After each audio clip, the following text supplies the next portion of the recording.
আসসালামু আলাইকুম এভরিওয়ান। আজকে আমরা ইংলিশ সেকেন্ড পেপার গ্রামাটিক্যাল একটা আইটেম কানেক্টরসের কিছু বোর্ড কোশ্চেন সলভ করতে যাচ্ছি।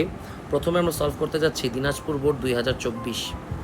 এখানে বলা হয়েছে কি, মাই নেম ইজ আমেরিগো, আমার নাম Amerigo. I am 13 years old dash live on the street alone, আমার বয়স 13 এবং আমি রাস্তায় একা বসবাস করি। তার মানে এ নম্বরে আমরা কানেক্টর হিসেবে ব্যবহার করতে পারি অ্যান্ড। তো কানেক্টরসের ক্ষেত্রে ট্রান্সলেশন করাটা খুবই জরুরি। ট্রান্সলেশন করলে অনেক সময় অটোমেটিক কনসেপ্টটা চলে আসে যেখানে কোন কানেক্টর বসবে। আমরা যদি সামনে আগাই, বলা হয়েছে my mother does not live with me, আমার মা আমার সাথে বাস করে না, full stop. Dash she does not want me, সে আমাকে চায়ও না, মানে সে আমার সাথে বাসও করে না আবার সে আমাকে চায়ও না। তো এখানে আমরা একটা কানেক্টর ব্যবহার করতে পারি, সেটা হচ্ছে বিসাইডস।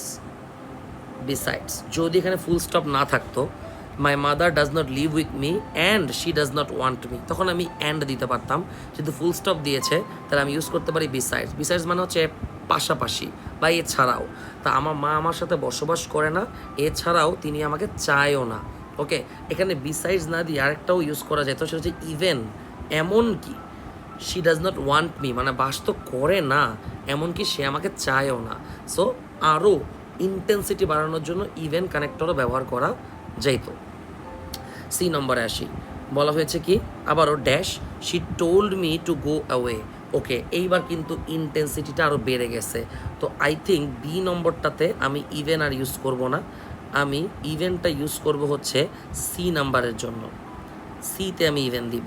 তাহলে কি দাঁড়াইলো, my mother does not live with me, besides she does not want me, even she told me to go away, সে আমার সাথে বাস করে না, এমনকি আমাকে চায়ও না, এমনকি আমাকে তিনি চলে যেতে বলতেছে। মানে প্রতিটা সেন্টেন্সে আমি ইন্টেন্সিটি বাড়াচ্ছি।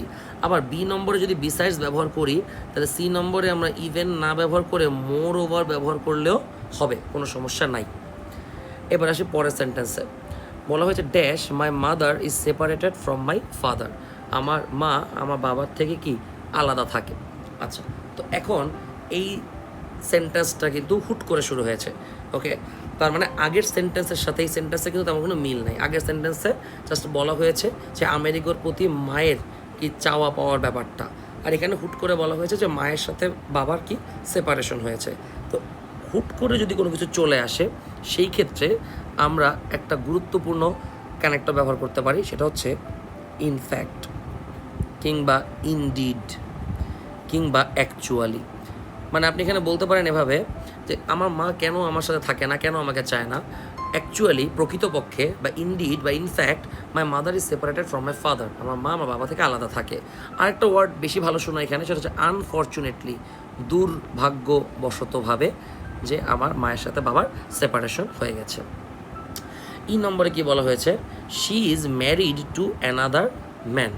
আগের লাইনে বলা হয়েছে সেপারেশন তো হয়ে গেছেই, আবার আমার মা আরেকজনের সাথে বিবাহ বন্ধনেও আবদ্ধ হয়েছে।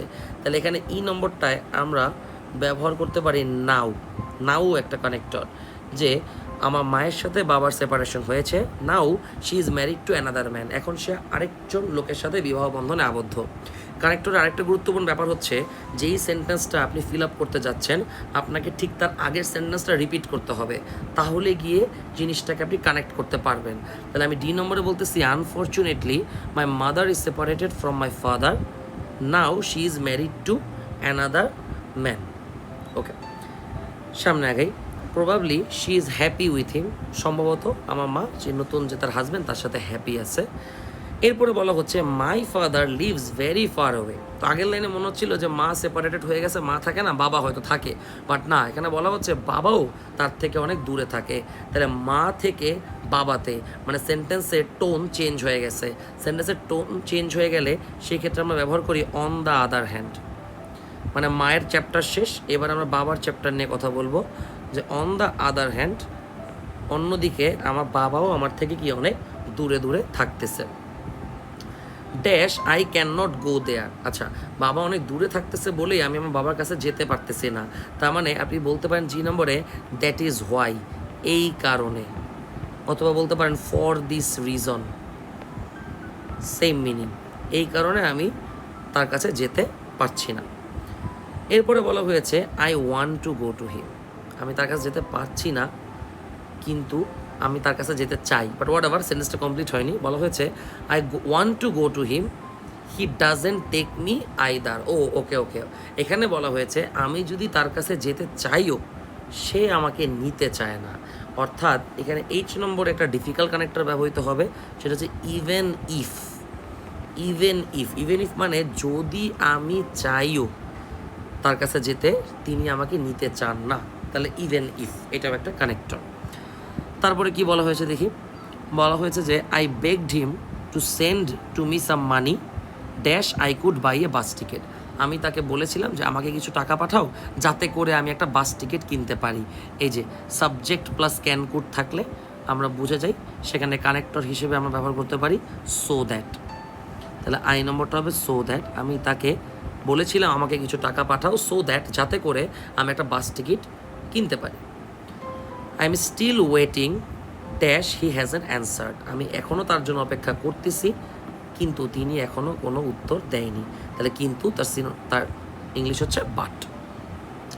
এরপরে আমরা আগাই, dash the streets are now my home, এখন এই রাস্তাই হচ্ছে আমার বাসা।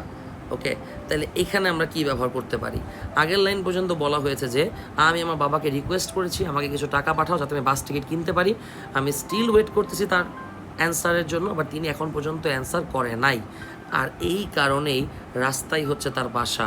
তাহলে কে নম্বর আমরা বলতে পারি ফর দিস রিজন, অথবা আপনি চাইলে এখানে বলতে পারেন অ্যাজ এ রেজাল্ট, ফলস্বরূপ, মানে যেহেতু মা বাবা কেউই তাকে অ্যাকসেপ্ট করতেছে না, ফলস্বরূপ এই রাস্তাই এখন হচ্ছে তার বাসা। এরপরে বলা হয়েছে I use to do some works dash collecting trash selling ice cream. Okay, আমি কি কাজ করতেছি মানে আমেরিগো, সেটা কিছু এক্সাম্পল দেওয়া হয়েছে, এক্সাম্পল দিয়ে দিলে আমরা সেখানে ইউজ করতে পারি কি সাচ অ্যাজ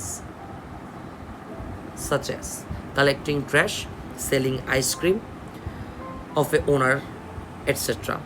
এরপরে বলা হয়েছে I sold ice cream of the owner but he gave me nothing in return, মানে আমি আমার ওনারের আইসক্রিম সেল করে দিয়েছি বাট সে বিনিময়ে আমাকে কিছুই দেয়নি। Dash I had to starve sometimes, যেহেতু সে আমাকে কিছু দেয় নাই তাই আমাকে স্টার্ভ মানে না খেয়ে থাকতে হয় মাঝে মাঝে।